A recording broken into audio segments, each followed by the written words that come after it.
UGC यानी विश्वविद्यालय अनुदान आयोग के भेदभाव विरोधी नियम विवादों का केंद्र बन गया है। 15 जनवरी 2026 को लागू किए गए इन नियमों का मूल उद्देश्य कैंपस के अंदर जातिगत भेदभाव को जड़ से खत्म करना और वंचित वर्ग के छात्रों को सुरक्षित शैक्षणिक परिवेश प्रदान करना था। हालांकि इन नियमों ने ऐसी बहस को जन्म दे दिया जिससे न केवल छात्र राजनीति को गरमा दिया बल्कि सरकार को भी अपनी रणनीति पर पुनर्विचार करने के लिए मजबूर कर दिया। विवाद की गंभीरता का अंदाजा इसी बात से लगाया जा सकता है कि यूजीसी का मामला अब देश की सबसे बड़ी अदालत सुप्रीम कोर्ट तक पहुंच चुका है, तो वहीं दूसरी तरफ यूजीसी ने नए नियम को लेकर विरोध तेज हो रहा है। इस बीच उत्तर प्रदेश के बरेली में सिटी मजिस्ट्रेट अलंकार अग्निहोत्री ने अपने पद से इस्तीफा दे दिया। जैसे ही खबर फैली तुरंत उनके समर्थन में ब्राह्मण सभा भी उतर आई। समाज के अन्य संगठन ने भी अग्निहोत्री का साथ देते हुए सरकार की तीखी आलोचना की।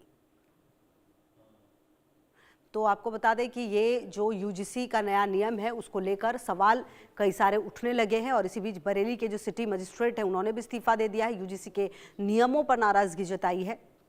उन्होंने कहा कि ब्राह्मणों के लिए कोई आज की तारीख में बोलने वाला नहीं है और जो नई गाइडलाइंस है यूजीसी की उसको लेकर जो कोहराम है एक तरह से वो मच गया है।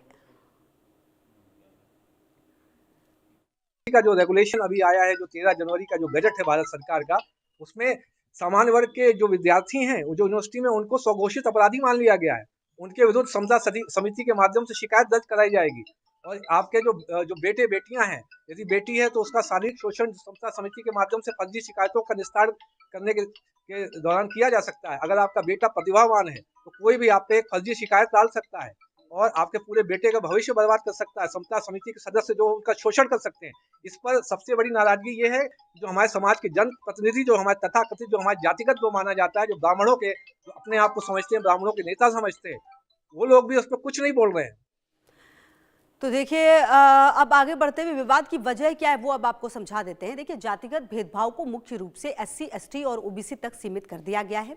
याचिकाकर्ताओं का तर्क है कि भेदभाव किसी भी जाति के छात्र के साथ हो सकता है।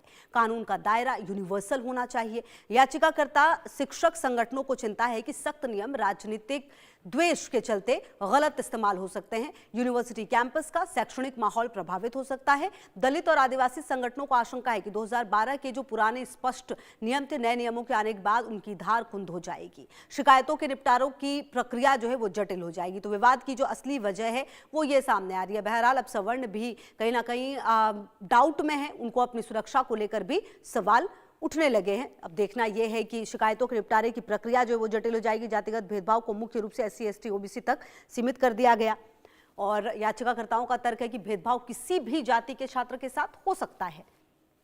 कानून का दायरा यूनिवर्सल होना चाहिए। याचिकाकर्ता की तरफ से यह भी कहा गया है। शिक्षक संगठनों को चिंता है कि सख्त नियम राजनीतिक द्वेष के चलते गलत इस्तेमाल में हो सकते हैं। और कुल मिलाकर जो आप ये समझिए कि एक बहुत बड़ा वर्ग है जो ये कह रहा है कि इससे जो स्थिति है वो और ज़्यादा खराब हो सकती है।